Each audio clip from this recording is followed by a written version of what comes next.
আমি কে। এখন আমি যদি আপনাকে জিজ্ঞাসা করি আপনি কে, তা আপনি তো বলবেন আমার নাম অমুক, আমার বাবার নাম এই, আমার নেই। এটা আপনার প্রকৃত পরিচয় না। কেন প্রকৃত পরিচয় না? কারণ আমি যদি বলি যে এটা আপনার কি, আপনি বলবেন এটা আমার হাত, এটা আমার পা, এটা আমার চোখ, এটা আমার নাক, এটা কান। তাহলে আপনিটা কে?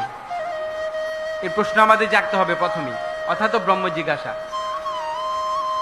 যে আমি আমার দিদিমাকে দেখছি যে দিদিমা ঘুমিয়ে আছে, আমি বাজারে এসেছি, বলছে তোমার দিদিমা মারা গেছে।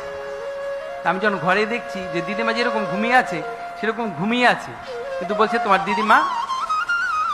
তো কে মারা গেল, কে চলে গেল? তো কাকে আমি এতদিন দিদিমা বলছিলাম? তো একজন ব্যক্তি একটা সুন্দর পাখি নিয়ে এসছে, পাখি এনে খাঁচার মধ্যে, স্বর্ণের খাঁচায় পাখিটাকে রেখেছে।